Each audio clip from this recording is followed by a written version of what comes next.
Yeni bir videodan daha herkese merhaba. Ben Sefa Kandemir. Yeni Ford Tourneo Custom. Ne Volkswagen Transporter'ın eline düşeyim ne de Vito olup turizmci damgası yiyeyim. Ford olsun, virajların lordu olayım diyenlere Ford Tourneo Custom yenilendi. Çok sevilen ve çok merak edilen yeni Custom var olması bir hayli zor olan bu segmentte geniş ailelerin halen daha başarılı bir tercih olmasıyla ön plana çıkıyor. Çünkü baksanıza bir tarafta karizması, tasarımı ve duruşuyla Vito, diğer tarafta adeta bir otomobil konforunda Transporter. Yeni Tourneo Custom bu iki modelin karması olur mu? Üst üste defalarca kez Best One of the Year seçilmesi sanırım buna bir cevap olabilir. Yeni Ford Tourneo Custom'a dair bilmeniz gereken her şeyi en anlaşılır şekilde öğrenmeye başlayalım.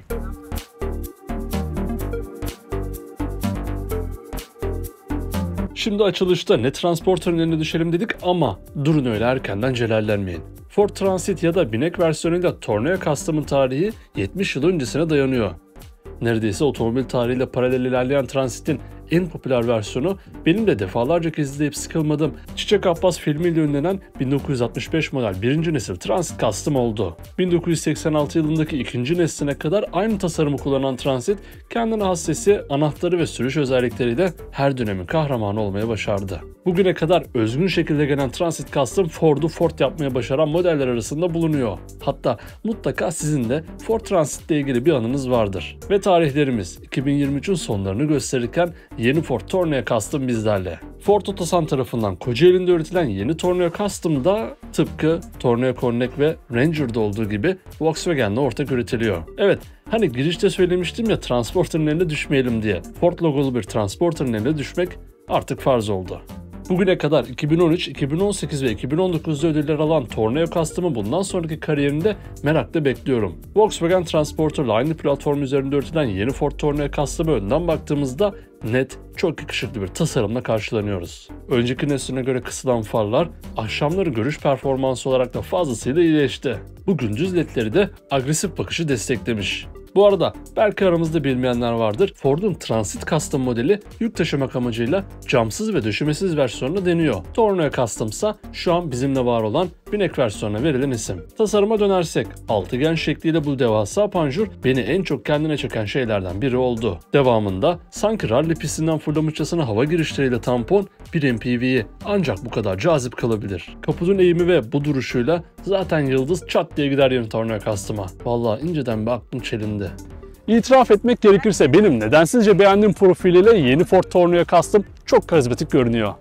Önceki nesline en çok benzediği yerlerden olan profilinde öndeki heybetinin hakimiyeti devam ediyor. Farlardan başlayıp kapı raylarında içine alan omuz çizgisi çok net. Aynanın yine ağ sütuna alınması geriyi görüş açısını iyileştirirken köşelerin görüş hakimiyetini biraz azaltır. Fakat bunlar yeni Tourneo Custom'da asla sorun değil. Sıradan bir ticariden lüks bir MPV'ye geçişinin bileti olan diğer detaysa öncesinde hem tamponlarda hem de yanlarda kullanılan plastik parçaların çıkması oldu. Böylece çok daha temiz bir görüntü elde edilirken premium bir hissiyatta kazanılmış. Jant konusunda da başarılı markalardan olan Ford, yeni Tourneo Custom'da 215, 60, 17 ve opsiyonel 235, 50, 19 inçlerinde çok şık modelleri kullanıcılarına sunuyor. Renk seçeneklerinde ise yarış kırmızısı ve krom mavisi dışındaki seçenekler beyaz ve siyahın tonlarından oluşuyor.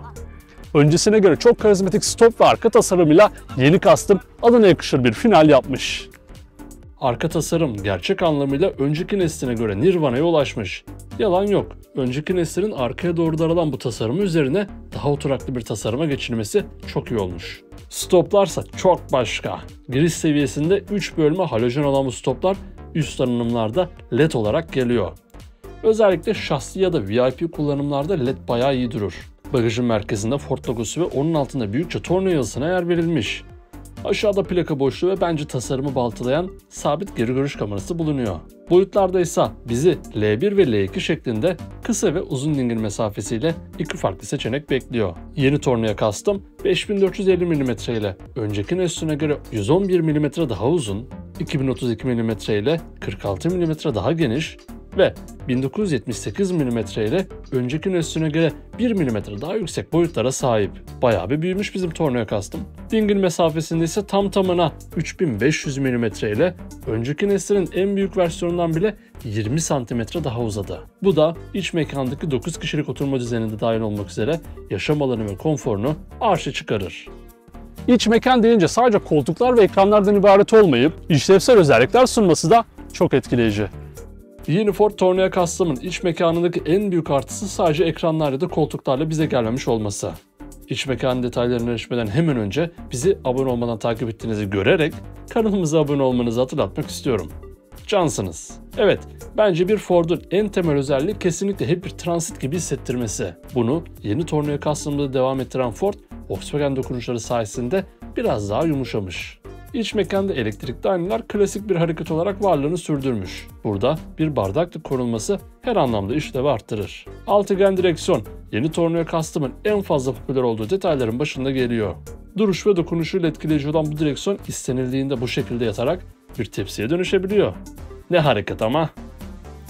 Direksiyonun hemen arkasında ise mavi rengin hakim olduğu tamamen dijital gösterge paneline yer verilmiş. Fazlasıyla büyük olan bu ekranın üzerinden araçla ilgili anlık verileri takip edebiliyorsunuz. Devir, ekran devri biliyorsunuz. Üstünde bol bol saklama alanlarıyla konsolun ortasına geldiğimizde ise opsiyonel şekilde 13 inç olarak da satın alınabilen devasa multimedya ekranını görüyoruz. Start stop tuşunda köşeye iliştirmişler. Klima kontrolü dahil olmak üzere sürücü asistanları, sürüş modları, Apple CarPlay ve Android Auto bağlantısıyla aklınıza gelen gelmeyen her şey bu ekranın içinde gizli. Ford'un kendi işletim sistemi SYNC 4 ile gelen bu ekran sizin onu keşfetmenizi bekliyor. Konsoldan aşağıya doğru inerken burada USB bağlantı portları, 12 volt soket girişi, küçük eşya gözleri ve bardaklık bulunuyor. Vites kolu nerede? Artık iyiden iyi hayatımıza giren yeni yeri direksiyonun sağında duruyor.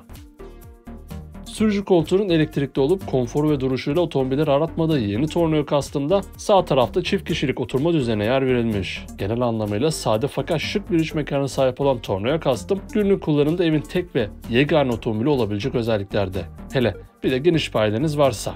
Hoş, böyle bir otomobile sahip olmak için illaki geniş bir aileye sahip olmak zorunda değilsiniz. Yeni Tourneo Custom'ın arka koltuklarına geçtiğimizde burada bizi devasa bir alan karşılıyor. 3+3 düzende olan arka tarafta ilk dikkatimizi çeken şey bu tavanın tamamını kaplayan cam tavan oldu. Gerçekten tüm atmosferi değiştiren bu detayı ben çok beğendim. Öyle ekstra bir şeylere gerek kalmadan içeriği premium bir seviyeye taşımış. Arka tarafta seyahat edenler için köşelerde USB portları ve bardaklıkları da yer verilmiş. Bu yerlerdeki raylar sayesinde de bu koltukları nasıl isterseniz o şekilde yerleştirebiliyorsunuz. Hafif olmaları en büyük avantajı. Her biri başlı başına konforlu olan arka koltuklarda böyle ufak çekmecelerle saklama alanları da mevcut. Arka tarafın iklimlendirmesi de buradan yapılıyor. Oldukça geniş ve birçok pratik özelliğin sunulduğu iç mekanda standart özelliklere bakılırsa gayet memnun ediciye benziyor.